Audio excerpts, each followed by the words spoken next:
जय जय जमुने, हर हर गंगे। आप देख रहे हैं तिलक पत्रिका में हूँ आपके साथ सुशील गोस्वामी। आज यमुनोत्री दर्शन यात्रा में अब हम यमुनोत्री मंदिर के बिल्कुल निकट पहुँच चुके हैं। हमारे जिस जगह हम खड़े यहाँ से मात्र 200 मीटर की दूरी पर, लेकिन यहाँ का जो प्राकृतिक सौंदर्य है वो हम आपको दिखा रहे हैं। जैसा कवियों ने कहा है कि प्रकृति सुकुमारी ने मानव जाति को अभिव्यक्ति की वंदना देकर अपने सौंदर्य में चार चांद लगाती है। यदि मानव ना होता तो कौन की इस सुंदर स्वरूप का वर्णन करता। आप देख रहे हैं हिमालय खंड में ये कलिंद गिरी पर्वत है, यहीं से यमुना जी का उद्गम हुआ है। और जो दूर से आप देखते हैं हिमखंड कलिंद पर्वत के, अब बिल्कुल उसके नज़दीक आ गए। अगर हम एयर डिस्टेंस की बात करें तो यहाँ से सिर्फ 300-400 मीटर की दूरी है इन पर्वतों की। और इन पर्वतों पर सफ़ेद आप देख रहे हैं धवलता जो छाई हुई है, ये बर्फ़ है। और इस वक्त तापमान की बात करें तो यहाँ अभी हमने तापमान जो है देखा है वो 6.5 डिग्री टेम्परेचर है, यानी 6.5 डिग्री टेम्परेचर यहाँ तापमान है इस वक्त। और आप देखिए कि जल की धारा जो आप सफ़ेद सफ़ेद जो देख रहे हैं, जितना हमारे कैमरा पर्सन जूम करके आपको दिखा रहे हैं उसमें आपको दिख रहा होगा, तो ये पर्वतमालाओं में से हिमखंड पिघल पिघल कर जो जलधार आ रही है यमुना जी की, वो जहाँ जम गए हैं वहाँ सफ़ेद आपको बर्फ़ दिखाई दे रही है। और इसके नीचे से बहते हुए जलधारा दिखाई दे रही है यमुना जी की। तो ऐसे चारों तरफ से ये यमुना जी की धाराएँ निकल के आ रही हैं और नीचे फिर घाटी में जाकर एक बड़ा स्वरूप लेती हैं। और देखिए अब हम धीरे धीरे मंदिर की तरफ बढ़ रहे हैं और सामने जो आपको लाल रंग का मंदिर दिखाई देगा, जो कि गेरुआ भगवा कलर का मंदिर है, यहाँ से 200 मीटर की दूरी पर दिखाई दे रहा है। यही वो यमुनोत्री का मंदिर है जो कि 4 धामों में से मुख्य है, यमुनोत्री, गंगोत्री, केदारनाथ धाम और बद्रीनाथ धाम।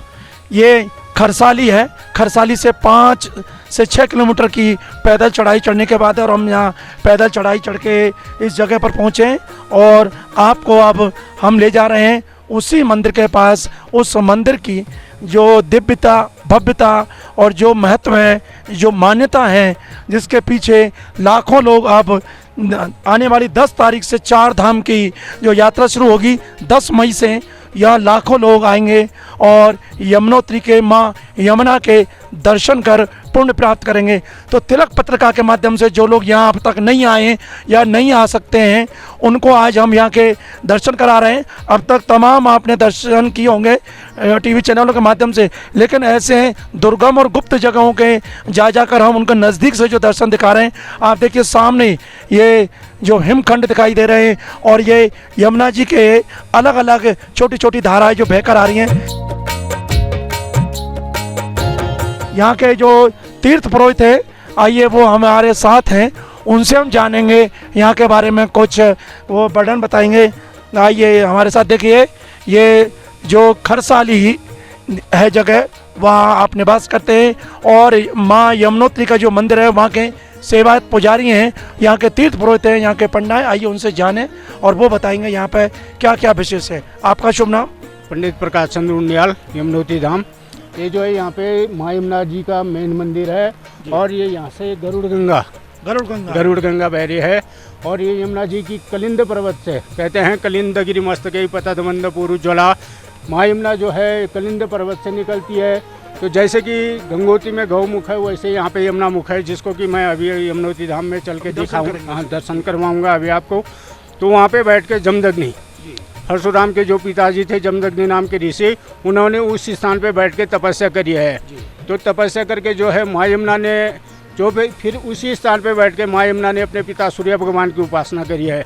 जब सूर्य भगवान जी प्रकट हुए, प्रसन्न हुए, तो माँ यमुना ने अपने पिता सूर्य भगवान से दहेज के रूप में एक किरण का तेज लिया है, जिसके नाम से वहाँ पे सूर्य कुंड बना है, जिसके तपोबल से वहाँ का सारा स्थान गर्म है।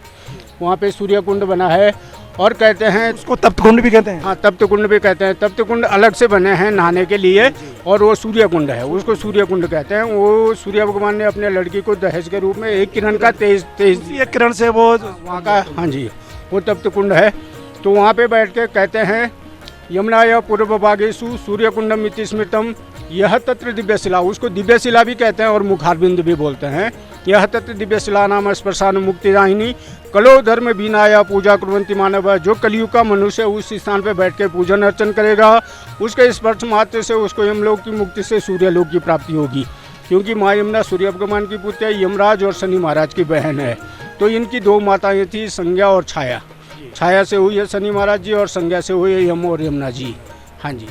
अगर हम बात करें दिसंबर जनवरी के मौसम में तो यहाँ भी ये हिमपात होता होगा, बर्फ रहती होगी। हाँ जी, दिसंबर जनवरी में तो यहाँ पे अगर ज़्यादा ही बर्फ़ हो जाए तो 5 फुट से ऊपर की बर्फ़, हमसे भी ऊपर बर्फ़ चले जाती है। कैसे फिर यहाँ पे उस समय आवागमन तो बंद हो, यहाँ आते हैं कुछ लोग? नहीं, उस टाइम में तो आवागमन बंद हो जाता है।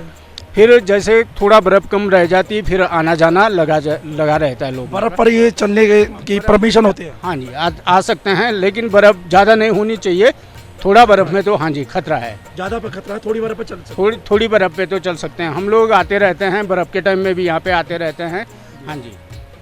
तो देखा यहाँ के तीर्थ पुरोहित हैं और जो यमुनोत्री मंदिर है यहाँ के पुजारी हैं, उन्होंने यहाँ की महिमा, जो कलिंदगिरी पर्वत है यहाँ की महिमा बताई, क्या शास्त्रों में उल्लेख है वो उन्होंने बताया। और आप देख रहे हैं मंदिर है यमुनोत्री धाम का, यहाँ लोक निर्माण विभाग बड़कोट का बोर्ड लगा हुआ है, मात्र 200 मीटर की दूरी पर है। अब हम बिल्कुल मंदिर के सन्मुख पहुँच चुके हैं। सामने आप देख रहे हैं यही मंदिर है। इसी मंदिर के दर्शन की अभिलाषा लेकर इतनी कठिन चढ़ाई चढ़कर लोग भगवान कृष्ण और उनकी पटरानी यमुना का ध्यान करते हुए यहाँ पहुँचते हैं, उनकी कृपा प्राप्त करने के लिए। और टेम्परेचर अब लगभग 6 डिग्री के आसपास है और उसके बावजूद इस ठंड के मौसम में लोग यहाँ ये कष्ट सहन करते हुए आते हैं। ये सिर्फ इसलिए क्योंकि भक्ति मार्ग में कहा गया है कि जब थोड़ा आपको कष्ट होगा तभी आपको भगवान की कृपा मिलेगी, क्योंकि भगवान में मन तभी लगता है जब हमें थोड़ा कष्ट सहन करने पड़ता है।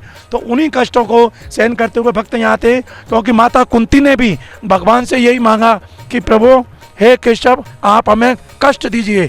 तो कष्ट में भगवान की याद बनी रहती है और सुख सुविधा जब मिलती हैं तो लोग भगवान को भूल जाते हैं।